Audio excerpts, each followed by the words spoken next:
नमस्कार, आप देख रहे हैं अपन झारखंड और मैं करिश्मा आपके साथ।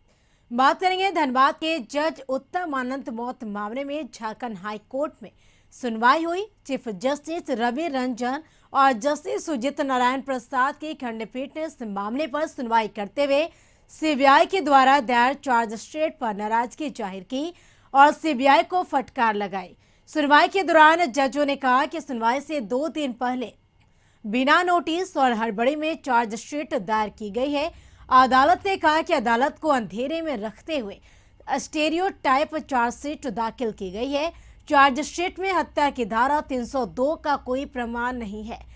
वही चार्जशीट दाखिल करने के मोटिव को अदालत ने गलत करार दिया है।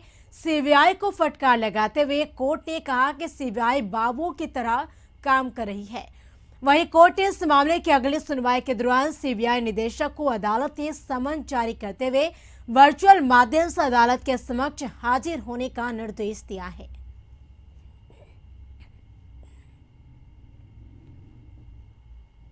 धनबाद के वरीय न्यायिक पदाधिकारी उत्तम आनंद की मौत के मामले पर झारखंड उच्च न्यायालय के द्वारा स्वतः संज्ञान लिया गया था। उस मामले पर आज सुनवाई करते हुए माननीय मुख्य न्यायमूर्ति डॉक्टर रवि रंजन एवं न्यायमूर्ति सुजीत नारायण प्रसाद की खंडपीठ ने सीबीआई के द्वारा सबमिट किए गए रिपोर्ट पर कड़ी नाराजगी जताते हुए उन्होंने कहा है कि सीबीआई ने फिर से खंडपीठ को निराश किया है। जांच की प्रगति जहां थी वहीं है, इसलिए इस मामले में अगली सुनवाई के दौरान सीबीआई के डायरेक्टर को वीडियो कॉन्फ्रेंसिंग के माध्यम से उपस्थित रहने का निर्देश दिया गया है।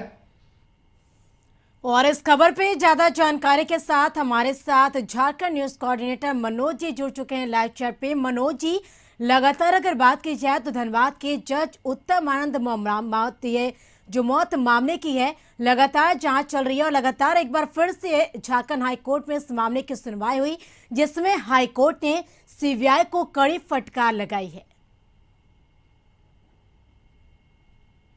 देखिए करिश्मा, अगर हम बात करेंगे सीबीआई को आज जो फटकार लगी है उसकी, तो यह कोई पहली बार ऐसा नहीं हुआ है कि कोर्ट से सीबीआई को फटकार लगी है।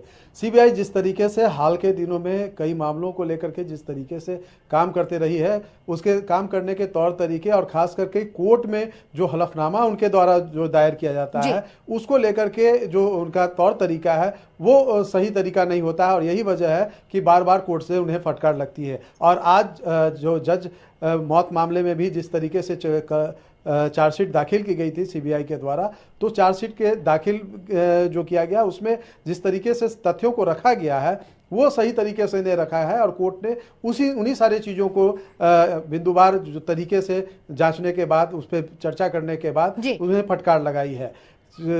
सबसे बड़ी बात यह है कि इस पूरे मामले की जो मॉनिटरिंग है हाईकोर्ट खुद कर रहा है और उसके बावजूद हाईकोर्ट जो है बार बार आवश्यक दिशा निर्देश भी इस मामले को लेकर के जारी किया गया है, लेकिन सीबीआई की तरफ से अगर हम कहें तो उन सारे दिशा निर्देशों को नज़रअंदाज करके इस मामले की जांच की गई है। नतीजा जो चार्जशीट दाखिल किया गया है उनमें उन सारे तथ्यों को सही तरीके से नहीं रखा गया है जो अभी तक जांच के क्रम में आया है, या जो जांच की जो दिशा रही है उन तथ्यों को सही तरीके से नहीं रखा गया है और जो आरोपी हैं जिस तरीके से 302 का धारा लगा दिया गया उस पर और जो अन्य धाराएं लगाई गई हैं उन पे कोर्ट ने कड़ी आपत्ति जताई है और इसी को लेकर के उन्होंने जो सीबीआई के जो निदेशक है उन्हें तलब किया है और वर्चुअल माध्यम से कोर्ट में जवाब दाखिल करने को कहा है। तो ये अगर कहा जाए तो सीबीआई के काम करने के तौर तरीके पे कोर्ट की यह नाराजगी है और जिस तरीके से ये एक हाई प्रोफाइल मामला है और जिस तरीके से सीबीआई जांच कर रही है अभी तक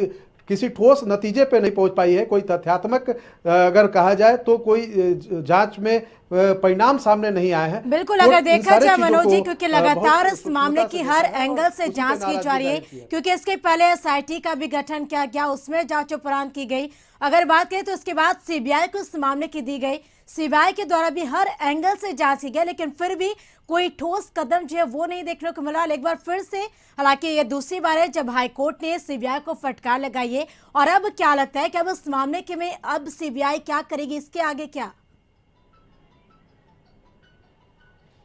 देखिए, अगर हम बात करेंगे इस पूरे मामले की जांच को लेकर के, तो सीबीआई के अधिकारी जो हैं वो जब इसमें जांच कर रहे हैं, जब जब कोर्ट में इस मामले की सुनवाई हुई है, सीबीआई की तरफ से यह कहा गया है कि मामले की जांच की जा रही है। लेकिन उसको लेकर के अगर कहा जाए तो सीन को रिक्रिएट भी किया गया था कि वो सारे तथ्य जो है इस मौत का जो रहस्य है उसको सुलझाया जा सके।